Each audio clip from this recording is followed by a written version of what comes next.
I'm Brian Johnson, and we're in the Quarter Deck Club here for another episode of Better Cocktails at Home. In this episode, we're going to make a spiced cranberry syrup. It's great for wintertime, which we're in the thick of right now, and it's really super nice. So we're going to get started. So I have a little pot here. I've got it on low right now, and I'm going to start putting some dried spices in just to kind of get some aroma going with them. So I've got 2 cinnamon sticks. Those are going in. I'm just going to break them in half. And then I'm going to take a decent pinch full of cloves. I'm going to say probably, I don't know, maybe 12 or 15 cloves, something like that. And then I've got some star anise. Let's give a nice little flavor. And I usually just let these go for maybe a minute or two, just to kind of warm them up a little bit. Nothing real crazy. This whole process of making this syrup takes probably about 15 minutes. So it does take a little bit of time. All right, next up, I'm going to add our cranberries. We're going to let that sit there for a second. So this, I have 4 cups of cranberries. Obviously, you can scale this to make more or less syrup for you. But we're going to do 4 cups of these, put these in. And I'm going to do 2 cups of sugar. And I'm going to do 2 cups of water.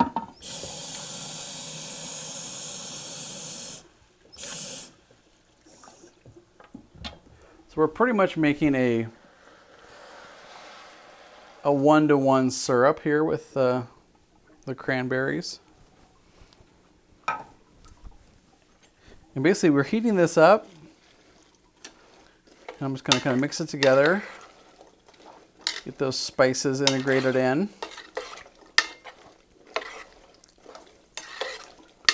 If you ever made this, basically kind of like making cranberry sauce, except we're putting more water and more sugar in to get that syrup component.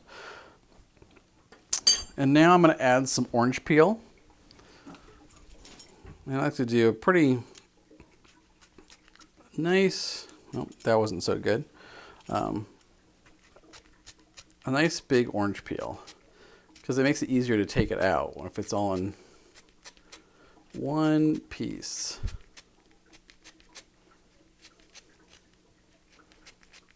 All right, so we've got a nice beautiful orange peel. I like to just kind of express some oils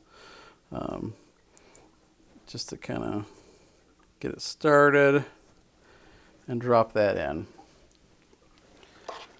Now we're going to start to mix this.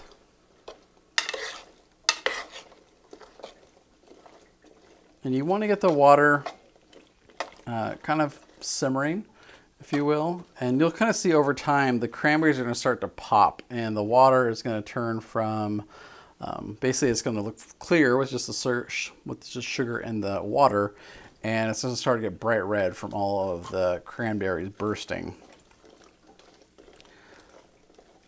So we're going to do this for a while. Like I said, it takes about 15 minutes or so.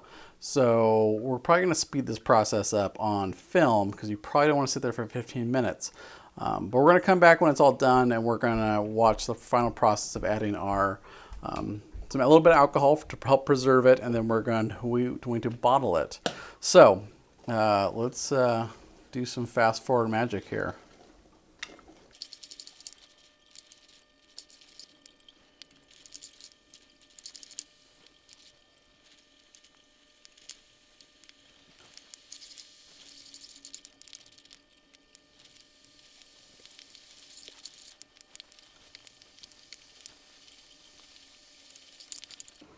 Okay, we're going to take a pause from the fast action of our speedy forward. I'm going to see if we can't capture some of the pops of the cranberries on the microphone.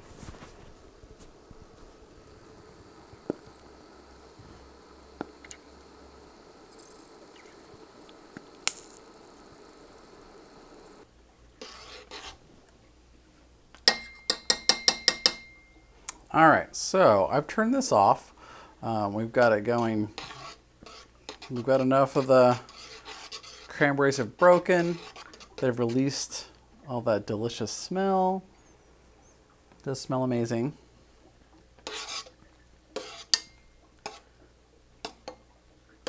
So we got the spices in there, which aren't, we're not trying to, we're not trying to overpower anything. Literally it's just to kind of add a little bit of depth of flavor rather than having just, if we just had cranberries, it'd just be very one note. Just having a little bit of cinnamon, clove, star anise, and that orange peel just gives it depth of flavor, which is really nice. All right, so at this point, we want to strain this. Right, we have all these bits in here, all sorts of things. So I'm going to take this, I'm going to pour it into here.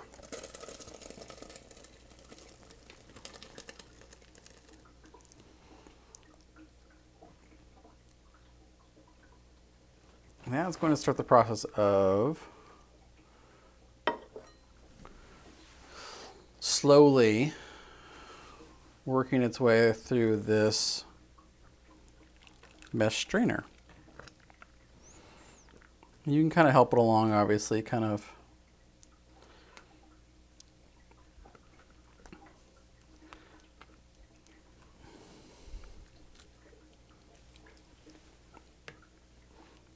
get it to work itself through.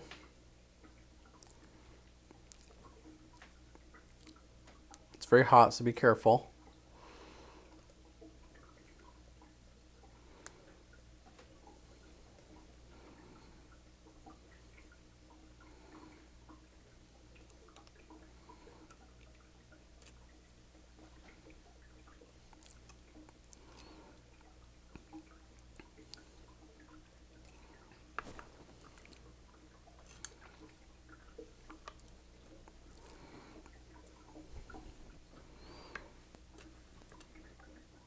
And this byproduct here, all this cranberry stuff, is super delicious, incredibly sweet because it was a lot of sugar in here. But yeah, it's delicious. So you get two delicious things from one. You get syrup and then you get all this basically cranberry pulp. So I'm not much of a cook or a baker, so if you figure out something to do with this, that's a plus for you. I probably will just throw it away because like I said, I'm not much of a cook and I don't bake anything. Just make cocktails pretty much. All right, so I think we did pretty good on our straining there. So we'll set that in there, let it do its thing. To this, I'm gonna add a little bit of Everclear, just like I said, give it a little bit of proof, help it keep a little bit better. Nothing too crazy. And I'm just gonna stir this. So at this point, this is really hot still, so obviously we want to let it cool before we bottle it. But that's all you do at this point. And then if you wanted to, before you bottle it, you could take it through a fine mesh strainer, which I would recommend, or your option is just to bottle it and then when you make your cocktails with it at that time, do the fine mesh strainer. But either way, I would probably take this through one more level of straining just to get any tiny little bits of pulp and that kind of stuff. But you end up with a really delicious spiced cranberry syrup that you can use in a lot of winter drinks in really great ways. So thanks so much for watching. If you have any questions, let me know in the comments. Happy to answer them. And we'll see you next time for another cocktail here on Better Cocktails at Home.